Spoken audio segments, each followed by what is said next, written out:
السلام علیکم ورحمۃ اللہ وبرکاتہ۔ الحمدللہ رب العالمین والصلاة والسلام علی رسولہ الکریم وعلی آلہ وصحبہ اجمعین ومن تبعہ بإحسان الی یوم الدین، اما بعد۔ محترم بھائیوں اور بہنوں، آج کی اس نشست میں ہم توکل، اللہ تعالیٰ پر اعتماد اور بھروسے کے حوالے سے کچھ گزارشات پیش کرنا چاہیں گے۔ توکل، اللہ پر اعتماد اور بھروسہ، یہ ایمان کی علامت ہے۔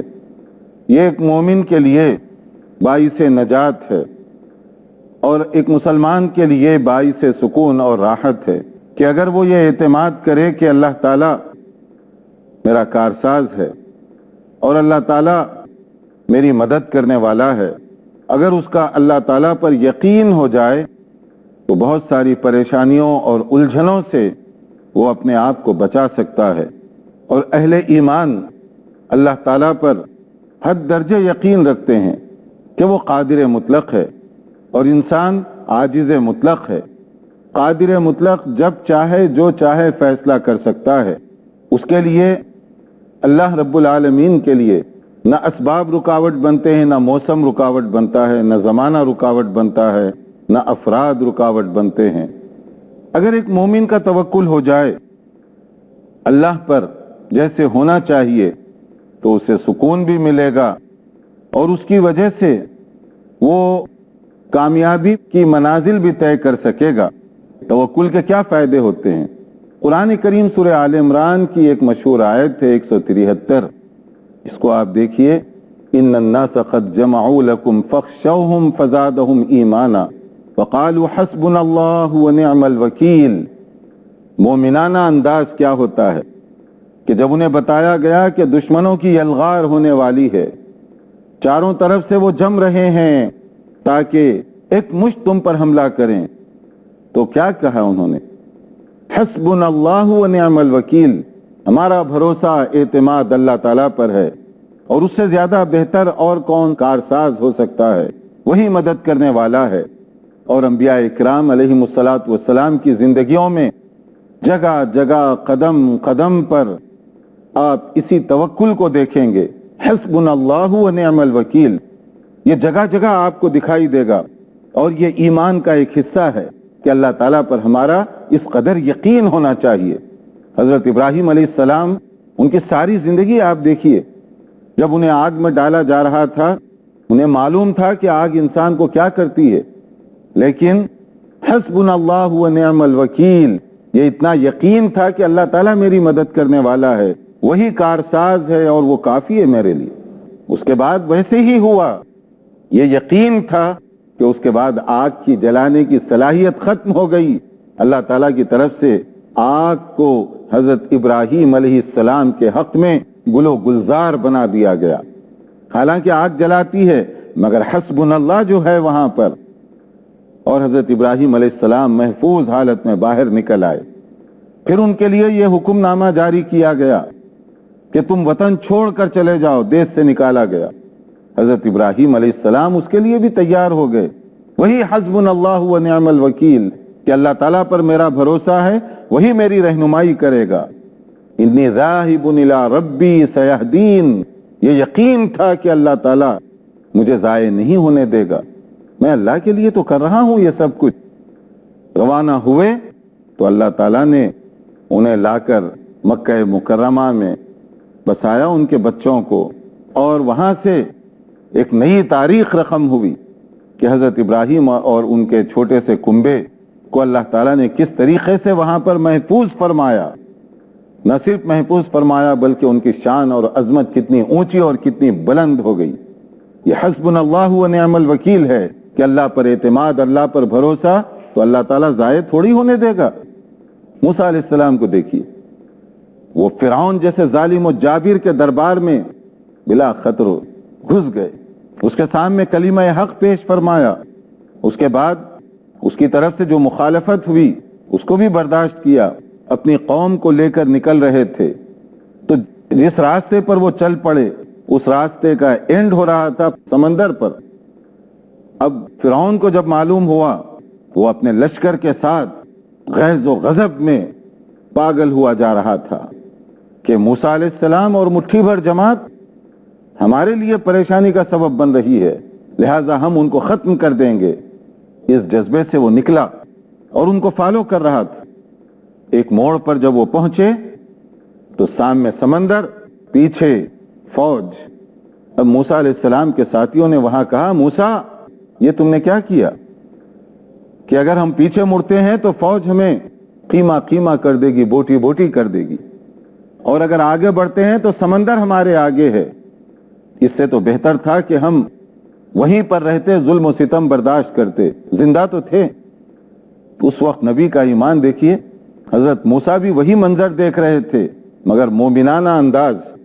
حضرت موسیٰ علیہ السلام نے کہا، کلا ان معی ربی سیہدین، ہرگز نہیں، یہ نہیں ہو سکتا کہ اللہ تعالی ہمیں ضائع کر دے، اللہ تعالی ہماری مدد کرے گا۔ دیکھا ایمان، حسبنا اللہ و نعم الوکیل، کہ اللہ ہمارے لیے کافی ہے۔ کہا کہ اللہ تعالیٰ کوئی راستہ نکالے گا، اور نکالا راستہ۔ موسیٰ علیہ السلام سے کہا گیا گھس جاؤ سمندر کے اندر، اور وہ سمندر ان کے لیے راستہ فراہم کر دیا، اور وہی سمندر فرعون اور اس کے لشکر کے لیے قبرستان ثابت ہوا، اسی میں ڈوب کر وہ مرے۔ اس طریقے سے اللہ تعالیٰ نے موسیٰ علیہ السلام کی وہاں پر مدد کی۔ اللہ پر کوئی بھروسہ کرے تو اللہ تعالیٰ کیسے راستے فراہم کرتا ہے، وہ قادر مطلق ہے۔ وہ انسان جو اس پر اعتماد اور بھروسہ توکل کرے، اس کو ضائع کیسے کرے گا؟ اور یہی کچھ انداز آپ دیکھ سکتے ہیں کہ ہمارے نبی صلی اللہ علیہ وسلم کس طریقے سے آپ نے جگہ جگہ قدم قدم پر اس کا مظاہرہ کیا۔ غار ثور میں حضرت ابو بکر صدیق رضی اللہ عنہ ہجرت کے موقع پر پریشانی کا اظہار کر رہے ہیں۔ جب دیکھا انہوں نے کہ مشرکین فالو کرتے ہوئے غار تک پہنچ گئے، اب کیا ہوگا؟ اگر پکڑ لیے گئے تو پھر ہماری دونوں کی خرابی ہے۔ اور حضرت ابو بکر اپنی جان سے زیادہ نبی صلی اللہ علیہ وسلم کے لیے ڈر رہے تھے، لیکن ایک نبی کا ایمان، ایک نبی کا بھروسہ اور توکل اللہ تعالیٰ پر، نبی کریم صلی اللہ علیہ وسلم نے حضرت ابو بکر صدیق کی اس نازک موقع پر، جبکہ دشمن بالکل سامنے ٹھہرا ہوا ہے، وہ دیکھ رہا ہے، بالکل قریب پہنچ رہے ہیں، آوازیں سنائی دے رہی ہیں، اور اگر وہ نیچے دیکھ لے تو یہ نیچے غار میں ان دونوں کو آسانی کے ساتھ وہ دیکھ سکتا ہے۔ مگر اس موقع پر نبی صلی اللہ علیہ وسلم نے فرمایا، لا تحزن ان اللہ معنا، گھبرانے کی ضرورت نہیں ہے، اللہ جو ہمارے ساتھ ہے۔ یہ ہے حسبنا اللہ و نعم الوکیل، کہ اللہ پر ہمارا یقین، اور اللہ تعالیٰ ہی بہتر کارساز ہے۔ اور اللہ تعالیٰ نے کس طریقے سے مشرکین کو وہاں سے پلٹا دیا کہ وہ غار تک پہنچے مگر نیچے نہیں دیکھے، وہاں سے واپس ناکام و نامراد مکے کی طرف لوٹ گئے، اور مسلمان بڑی کامیابی کے ساتھ آگے بڑھ گئے۔ اور یہی اگر آپ سورہ کہف میں پڑھیں، صرف انبیاء کرام کے ساتھ نہیں بلکہ موسیٰ علیہ السلام کے ساتھ جو خضر کا واقعہ پیش آیا، اس کے اندر ایک وہ جو دیوار گر رہی تھی جس کو بنانے کی وہاں بات ہوئی، غور طلب نقطہ اس میں یہ ہے، وَكَانَ تَحْتَهُ كَنْزٌ لَهُمَا وَكَانَ أَبُوهُمَا صَالِحًا، کہ اس کے نیچے کنز خزانہ تھا وہ یتیم بچوں کا جن کے والد نیک تھے، یعنی والد کی نیکیاں یتیم بچوں کے لیے بھی کام آ رہی ہیں۔ اللہ تعالیٰ نے صرف اس والد کو نہیں بلکہ اس بچوں کے خزانے کی بھی حفاظت فرمائی۔ توکل، اعتماد، والد کا انتقال ہو گیا تو بچوں کو کیا ملے گا؟ یتیم یسیر بچے، مگر اللہ تعالیٰ نے ان کے خزانے کی تک حفاظت فرمائی اس دیوار کے ذریعے سے، کہ موسیٰ علیہ السلام اور خضر نے وہ دیوار بنائی تاکہ وہ دیوار کے نیچے خزانہ جو ہے یتیم بچوں کا محفوظ رہے، اس لیے کہ ان کے باپ نیک تھے۔ نیک باپ کی نیکیوں کو اللہ تعالیٰ نے کیسے محفوظ فرمایا، ان کی اولاد کو بھی ضائع ہونے نہیں دیا۔ توکل کرنے والوں کی بات۔ اور ایک مشہور حدیث ہے جس میں حضرت عبداللہ ابن عباس رضی اللہ عنہما کو نبی کریم صلی اللہ علیہ وسلم نے خاص باتوں کی کچھ وصیت فرمائی۔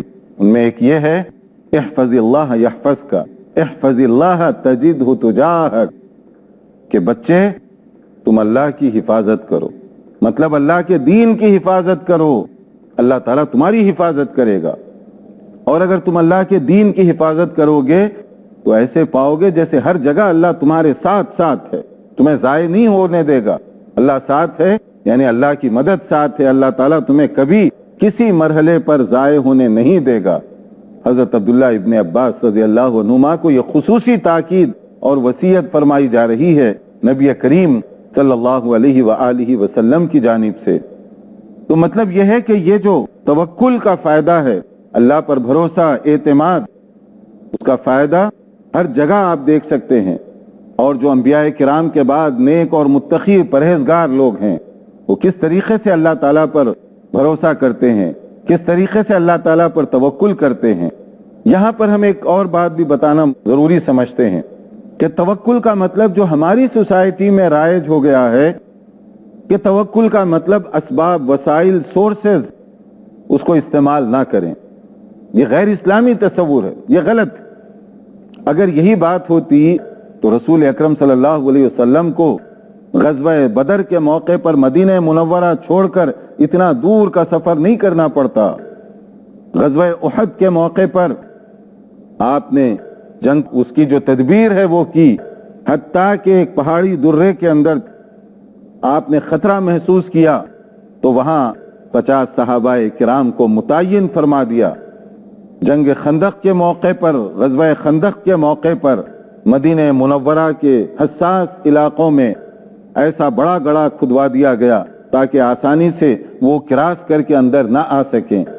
یہ حفاظتی تدابیر کیوں اختیار کی جا رہی تھیں؟ اگر یہ توکل کے خلاف ہوتا تو نبی صلی اللہ علیہ وسلم بدر کیوں جاتے؟ اگر یہ توکل کے خلاف ہوتا احد کا اتنی باریک بینی سے جائزہ کیوں لیا جاتا؟ اگر یہ توکل کے خلاف ہوتا تو غزوہ خندق کے موقع پر یہ سب چیزیں اور وسائل کیوں استعمال کیے جاتے؟ تو اس کا مطلب یہ ہوا کہ یہ قطعاً توکل کے خلاف نہیں بلکہ عین توکل ہے کہ اسباب اور وسائل کو پورا استعمال کیا جائے، مگر اسباب پر بھروسہ نہ کریں۔ جیسے ایک صاحب تشریف لائے، اونٹ کو ویسے ہی چھوڑ کر اور کہا کہ اللہ کے بھروسے پر میں نے چھوڑ دیا ہے، کہا کہ یہ توکل کا غلط مطلب ہے۔ اعقلها فتوکل علی اللہ، پہلے اس کو باندھیے پھر اللہ پر بھروسہ کیجئے، پہلے گاڑی ٹھیک رکھیے پھر ڈرائیونگ کیجئے۔ یہ نہیں ہے کہ ٹوٹی پھوٹی گاڑی لے لیں اور کہیں اللہ پر بھروسہ ہے۔ اللہ تعالیٰ نے خودکشی کی بات نہیں کی، آگ میں ہاتھ ڈالیں اور کہیں کہ اللہ چاہے تو نہیں جلائے گا، لیکن اللہ تعالیٰ نے ایسے نہیں کہا۔ اسباب استعمال کیجئے مگر بھروسہ اسباب پر نہیں، اللہ تعالیٰ پر رکھیے، یہ سنت ہے اور یہ صحیح توکل ہے۔ حاضرین، یہاں پر وقت ہوا ہے ایک مختصر سے بریک کا، دیکھتے رہیے پروگرام، تھوڑی سی دیر کے بعد انشاءاللہ دوبارہ حاضر ہوں گے۔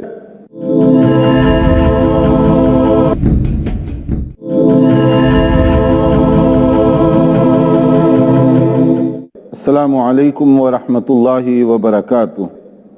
وقفے کے بعد دوبارہ آپ کی خدمت میں حاضر ہیں۔ وقفے سے پہلے توکل، اللہ تعالیٰ پر اعتماد کے حوالے سے بات کی جا رہی تھی کہ ایک مومن کا بھروسہ ہر حال میں اور ہر صورت میں اللہ تعالیٰ پر ہونا چاہیے۔ اللہ تعالیٰ پر غیر متزلزل یقین انسان کو دنیا اور آخرت کی کامیابی دلا سکتا ہے۔ انبیاء کرام علیہم السلام اللہ تعالیٰ پر اسی طرح کا بھروسہ اور اعتماد کیا کرتے تھے۔ انبیاء کرام کے بعد سلف صالحین کا بھی یہی انداز اور یہی طریقہ رہا ہے کہ وہ قادر مطلق ہے، وہ اسباب اور وسائل کا محتاج نہیں ہے، وہ جب چاہے، جیسے چاہے، جس کو چاہے وہ نواز سکتا ہے۔ مگر بعض لوگوں نے اللہ پر بھروسے کا یہ مطلب سمجھا کہ تم اسباب کو اختیار نہ کرو، وسائل کو اختیار نہ کرو، ان چیزوں کی پرواہ نہ کرو، اللہ تعالیٰ مدد خود بخود کر دے گا۔ یہ بھی توکل کا بڑا غلط قسم کا استعمال ہے کہ آپ اسباب پورے استعمال کریں جیسے کہ انبیاء کرام نے کیا اور صحابہ کرام رضوان اللہ علیہم اجمعین انہوں نے کیا۔ آپ نبی صلی اللہ علیہ وسلم کی زندگی پوری اس کے اطراف گھومتی ہوئی دیکھیں گے، جو اسباب میسر تھے ان کا صحیح استعمال کیا، اور اس کے بعد اسباب پر بھروسہ نہیں کیا کہ میرے پاس اسباب ہیں، نہیں، یہ اسباب ہیں مگر اس میں نتیجہ ڈالنا یہ اللہ کا کام ہے۔ آپ اسباب کو پہلے استعمال کریں اور بھروسہ اسباب پر نہیں بلکہ اللہ تعالیٰ پر رکھیں. کار آپ کی، سواری آپ کی ٹوٹی پھوٹی ہے اور کہہ رہے ہیں کہ اللہ چاہے تو پہنچ جائیں گے، یہ توکل کے خلاف ہوگا. آپ گاڑی ٹھیک کریں، چلانے والا ٹھیک ہو، پھر اس پر بیٹھ کر دعا پڑھیں کہ یا اللہ میں نے اپنی حد تک کوشش کی ہے، اب منزل تک پہنچانا یہ تیرا کام ہے. میرا بھروسہ اسٹیئرنگ پر نہیں، گاڑی پر نہیں، بلکہ گاڑی دینے والے رب پر ہے. اس کو کہتے ہیں توکل. اسے کہتے ہیں اللہ تعالیٰ پر صحیح بھروسہ اور اعتماد. اور اس چیز کی ہمیں مختلف جگہوں پر، مختلف موقعوں پر ضرورت پیش آتی ہے. ایک مومن کو چاہیے کہ حسبنا اللہ و نعم الوکیل کا ورد بھی کرتا رہے، اس کے تعلیم، اس کے حکم اور اس کے معنی پر غور بھی کرتا رہے. بڑا اطمینان نصیب ہوتا ہے اس کی وجہ سے. بڑی سے بڑی مشکل، سخت سے سخت پریشانی کے باوجود اگر وہ کہے کہ اللہ میرے لیے کافی ہے، وہی بہترین کارساز ہے، تو یقیناً اللہ رب العالمین اس کی مدد کرے گا. وہ مدد کے لیے غیب سے اس کے دروازے کھول دے گا. سورہ توبہ کے آخری حصے میں، بلکہ آخری آیت، اس کو بھی ہم یاد کریں اور اس کا ورد کرتے رہیں.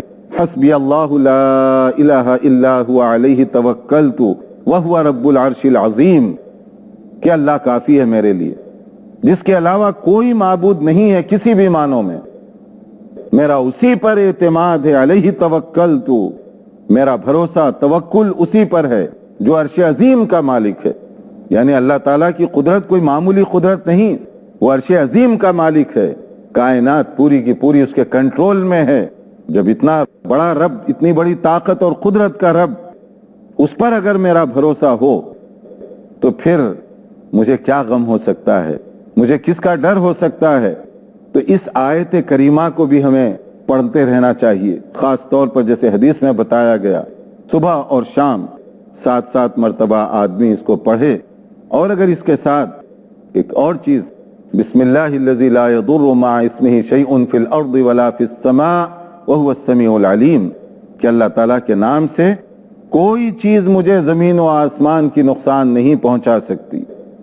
یعنی جو اللہ نے مقدر کیا وہی ہوگا، اس کے ہٹ کر کوئی چیز نہ مجھے فائدہ پہنچا سکتی ہے، نہ مجھے کوئی چیز نقصان پہنچا سکتی ہے. تو اس کا فائدہ یہ بتایا گیا کہ وہ مختلف آفتوں سے، بلاؤں سے اللہ تعالیٰ اس کو محفوظ فرما دیتے ہیں، کیونکہ اس کا بھروسہ، اس کا توکل اللہ تعالیٰ پر مضبوط سے مضبوط تر ہو گیا. بنی اسرائیل قدیم زمانے کی، نبی صلی اللہ علیہ وسلم سے بہت پہلے کی ایک عجیب سی کہانی، آپ بیتی یا اس کو واقعہ کہہ لیں آپ. صحیح بخاری کے اندر مختلف جگہوں پر، مختلف ابواب میں امام بخاری نے اس واقعے کو بیان کیا کہ زمانے قدیم میں ایک شخص تھا، اس کی کوئی اپنی ضرورت تھی. وہ کسی گاؤں میں گیا اور وہاں اس نے کسی سے قرض کا مطالبہ کیا.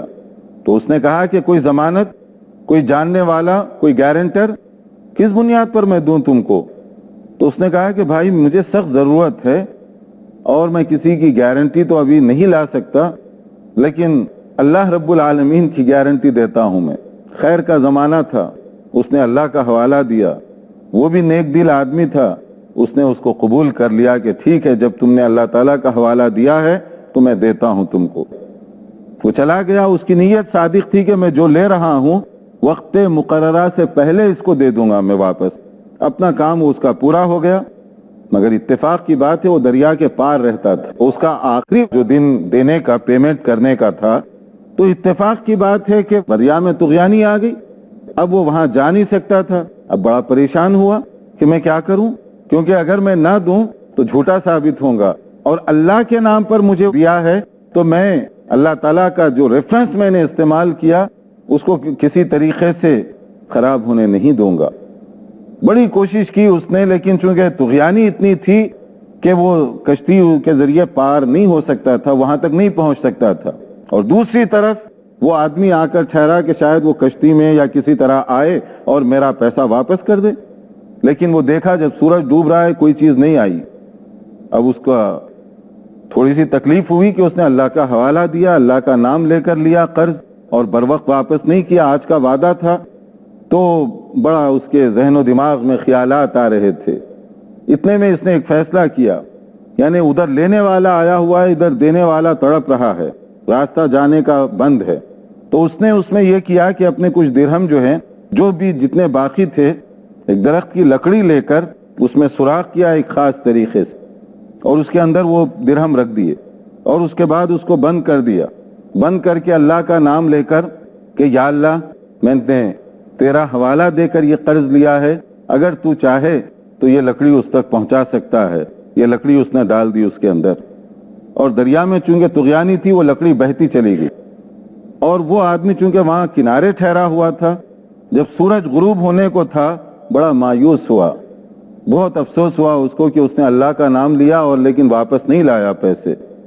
پھر وہ جب واپس جا رہا تھا تو اس نے دیکھا ایک لکڑی ہے، تو اس نے کہا چلو لکڑی جلانے کے لیے کام آ جائے گی، اچھی لکڑی لگ رہی ہے.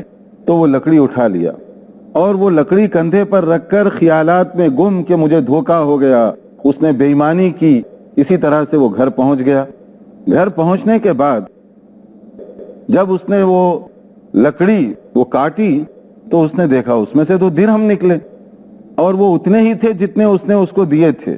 بڑا تعجب ہوا، یہ درہم، لکڑی، دریا، کیا ماجرا ہے؟ سمجھ میں بات نہیں آئی اس کی. اور وہ آدمی، اس کی نیت اچھی تھی. جب دریا کی طغیانی ختم ہوئی وہ آیا، اور آنے کے بعد اس نے وہ پیسے پھر سے دوبارہ اس کو دیے کہ شاید ملے یا نہیں ملے. اس نے کہا کہ میرے بھائی پہلے بتاؤ کہ کوئی لکڑی میں تم نے کوئی پیسے ڈالے تھے؟ تو اس کو بڑا تعجب ہوا کہ اس کا مطلب لکڑی پہنچ گئی تم تک. تو اس نے کہا کہ ایسے واقعہ ہوا، لکڑی تو مجھ تک پہنچ گئی. تو اس نے کہا کہ بھائی میں نے ہی وہ لکڑی ڈالی تھی اللہ کے بھروسے پر، اللہ کے توکل پر، مگر یہ نیت بھی میں نے کی تھی کہ جب بھی دریا کی طغیانی ختم ہوگی میں آؤں گا، اور اگر نہیں ملے تم کو پیسے تو دے دوں گا. یعنی اس کا ایک پوائنٹ یہ ہے کہ اگر اللہ تعالیٰ پر بھروسہ ہو تو اللہ تعالیٰ کس کس طریقے سے اسباب بنا دیتا ہے، کس کس طریقے سے اللہ تعالیٰ کامیابی فرماتا ہے.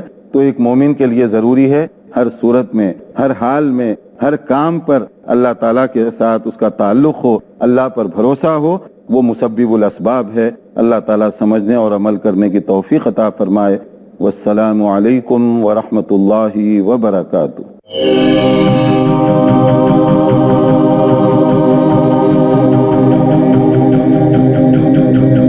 Oh